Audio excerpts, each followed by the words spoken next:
Am I Evil by Jack Mangan. Based on Am I Evil by Brian Tatler and Sean Harris, originally released on the album Lightning to the Nations by Diamond Head, 1980. Chapter 10. Henrik had shoved and threatened his way onto the boat. Random lightning struck various points along the shoreline, scattering eruptions of mud and vegetation along the lake banks. A section of wooden planks exploded on the pier adjacent to the boat. 2 elders were scorched. Other stragglers were thrown into the water. The vessel rocked violently from the blast. Henrik screamed for them to embark immediately. The boat captain reluctantly obeyed. His men shoved with their long poles, and soon enough they'd cleared enough distance to dip their oars. The galley crew rowed out, breaking swiftly across the gentle summer waves of Lake Silence. The rain immediately began to taper out as they gained distance from Bones Island. Henrik removed his bishop's cap, soaked thoroughly with rain and sweat. No sooner had he sunk down to rest against the bulkhead than a new commotion reached his ears. He opened his eyes to see the captain standing nearby with his galley master. "Dense fog ahead, Captain Gary." "Steady on. We'll be the only tub out here at this time of day." Henrik shivered, the clinging dampness on his skin turning cold. He watched puzzled as the galley master and captain began to shuffle in place, hugging their bare forearms for warmth. Their breath began to cloud the air between them. He noticed his own exhale turned to vapor. Henrik frowned. "Captain, why are we slowing down?" The captain only scowled back at him. The galleyman said aloud, as if to himself, "My God, the cold! This day was sweltering. How has it turned to frost so quickly?" A hellish sound began to scrape all around them. The hull of the ship trembled. A cacophony of fearful voices rose with it, from the passenger decks as well as the oar benches. Henrik loaded a new round of invective for the captain, but the man was already away, off to the prow of the ship, staring out in all directions. Sure enough, the fog bank loomed directly ahead, but Gary's head swiveled left to right. The ship lurched a sudden halt, a collective gasp sounding from the passengers, the grinding noise hitting a crescendo and then finishing, its fermata echoing across the water. Henrik approached the nearest ship railing, infectious disbelief welling up in him, too. The bronze-trimmed handrail stuck to his bare fingers. A woman elder shuffled to his side and clutched his sleeve, her face a mask of terror. "The lake freezes in the dead of summer? How is this possible, Father? Is it another sorceress?" He yanked his arm away, not answering, only staring out at the solidifying silence waters all around the boat. He rubbed his numb fingers together to fight the unnatural chill. Shouts of alarm sounded from across the deck. "The boat has become stuck in the ice! Black magic! The witch has ensnared us! We're doomed! God spare the elders of good! We're innocent!" The panicked voices heightened in pitch near the front of the boat. The chill swept through Henrik to match the temperature drop around him. "What the devil is that in the fog?" someone shouted. A man walks upon the lake surface. He approaches." Henrik swore. The old woman covered her mouth as she gasped. He swore again. He ground his teeth together and walked to the bow to see his suspicions confirmed. I was coming for him.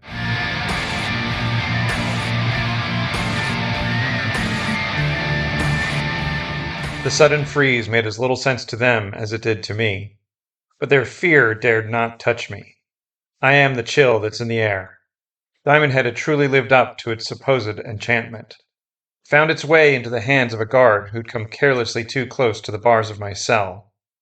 His blood was only the beginning. A great barrier of fog encroached on the good lakeshore, obscuring my view of the island ahead. I'd rowed a few minutes out in a stolen dinghy when the silence froze around me, sudden and swift. My clothes were damp with the exertion of the oars, but summer's warmth transformed frigid in less than a minute. I felt the parallel change in my determination, from blustery heat to wintry resolve. If sorcery was afoot in the summer ice, then there was a chance that Rhea was still alive. I stepped out of the ice-locked boat, got my footing on the slippery lake surface, and began to walk in the direction of Bones Island. The fog cloud was as dense, as blank, as sightless as death. It floated about me in wisps, an endless, billowing curtain of white, ethereal causeway leading me to my next phase of life. The only tethers to the real earth were my aches from the tavern riot and the slick, uneven rink underfoot. Silence's top had hardened so quickly that some of the waves still held their shapes. Voices quarreled from somewhere vaguely ahead. I pushed onward. Eventually, the white mist began to thin, finally tapering enough for me to see some distance ahead. The ferry boat. Their bickering and fearful discussions were beacons leading me to them. The prow rose before me as I walked, lodged in the freeze, tilted to port side. The big ship had locked up when the lake froze, just as my smaller craft had. Some on the deck saw me approach. I heard the commotion rise in response.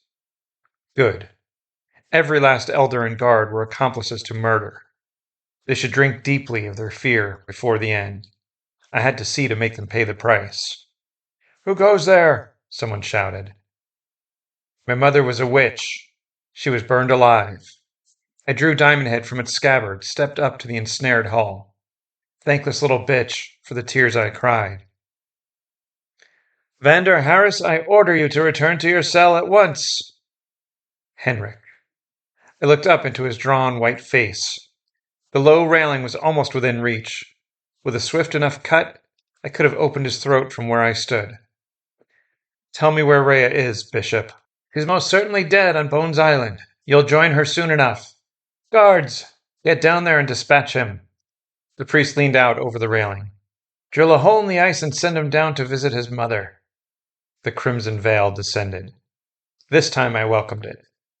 Deep breath. On with the action now.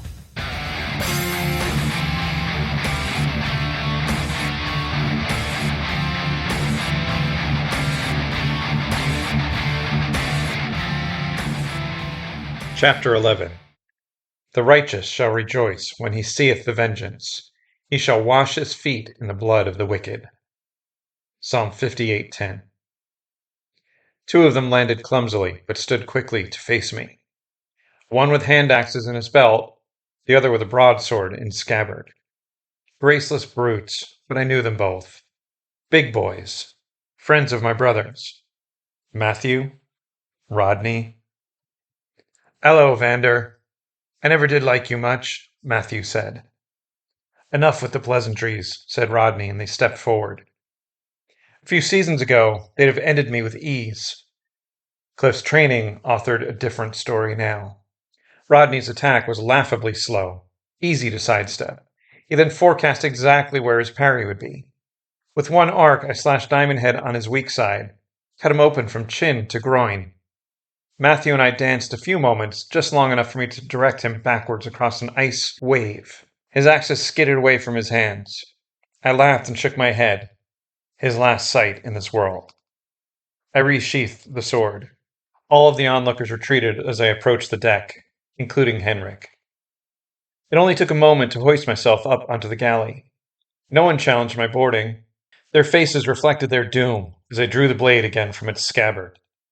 Let's not talk of heroism, or decency, or goodness, or grace, or forgiveness, or mercy. We shall speak only of bloody vengeance, of murder, of faces scarred with steel, wounds deep and neat.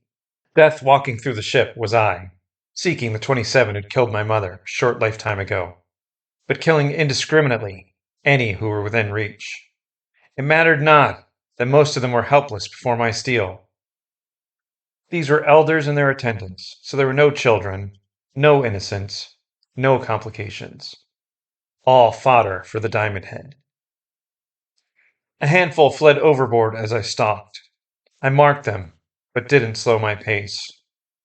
A few stood against me, some wielding oars as clubs, others with cutlasses or long knives.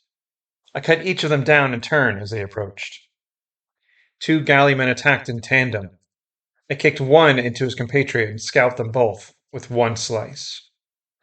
An elder named Kim seemed to have some competency with her rapier, but I was still better. As I moved across the deck, hacking them down one by one, elders, servants, guards, crewmen, one other piece of Cliff's training came to mind. Before you move to slay, you must ask yourself, what kind of man does this make me? Captain Gary was the final living soul in the boat. I pinned him against the stern, grabbed his shirt in my fist. Are you? His face went slack as Diamond Head drove through his belly. Am I evil? Yes, I am. Whatever emotional precipice I descended was shaken to a rubble of fury when I looked out across the deck, spotted Henrik among the escapees on the ice. They all ran toward the fog bank, headed back toward the mainland. I was soon overboard, back on the Silence again. It was easy to overtake them. Blood-soaked Diamond Head made short work of the rest, until only Henrik remained. No hope of escape, he cowered before me, melting into the folds of his robes, hiding behind his hands. Have mercy! We were only defending good from the evil of witchcraft. Surely you... Diamond Head's pommel slammed hard into his jaw, but I stayed the blade. Taking no chances, you come with me, I said, grabbing him and shoving him back in the direction of Bones Island. Walk. A few poor waterfowl had been caught unaware by the sudden freeze, were stuck in the ice surface. They complained noisily, but this was no time for empathy. I spared a glance back at my handiwork to see the bodies out on the ice, strewn all around the ferry, a few dangling from its railings. Henrik proceeded with his head bowed, his shoulders slumped in defeat, sometimes racked with sobs. Pitiful. Still dangerous, still treacherous. As we approached the shore, I could hear a new set of cries. Our approach revealed a small subset of elders and servants who'd been left behind. 5 in total, who'd swum out after the boat, rather than remain on Bones, with Rhea's wrath. They were stuck in the ice, like hapless ducks. One body lay drowned at the surface, a swimmer who dunked his head at the worst moment, whose rear legs and back were the only things above the water level. Near him, a woman floated, fully submerged, pounding upward from the other side of the glass, her muffled pleas inaudible. Elder Marie, if I remembered correctly. Her eyes locked on mine, wild with terror, wide with her plea. I nudged Henrik forward, stepping directly above her face, and paying no further mind, letting the chill and fluid in her lungs finish her for me. Just past them, very close to the broken pier, a trio of ice-clutched swimmers with their heads above water. One man's jaw was partially jammed, the solid block bisecting his face, half in the air, half entombed in the freeze. Save us, called the sole woman of these 3, Elder Janice, the schoolteacher. She'd always been kind to me. Truly, of the 27, everyone was nice. Mostly. The lake froze so fast we're stuck. The man 3 lengths to her left gasped with his face partially emerged. I'm trapped under ice. Will you not help them? Henrik asked quietly. I wasted no reply, but stepped up to my ensnared prey.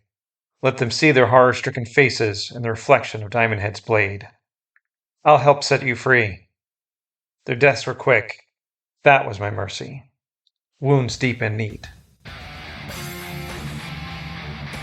You're listening to the audiobook of Am I Evil, based on the Am I Evil novella, based on the Am I Evil graphic novel, based on the classic heavy metal song written and made famous by Diamond Head and famously covered by Metallica, and later covered live by the thrash big 4 of Metallica, Anthrax, Slayer, and Megadeth.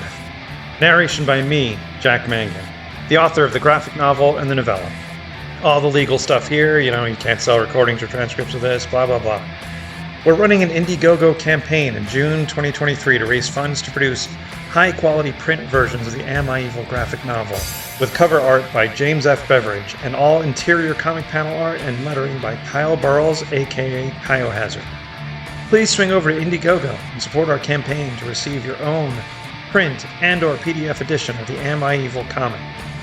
And the ebook of this novella will also be available separately. Or for purchase information or just general information about Am I Evil, check us out at amievil-graphicnovel.com. Thank you very much for listening. Thank you, Indiegogo supporters.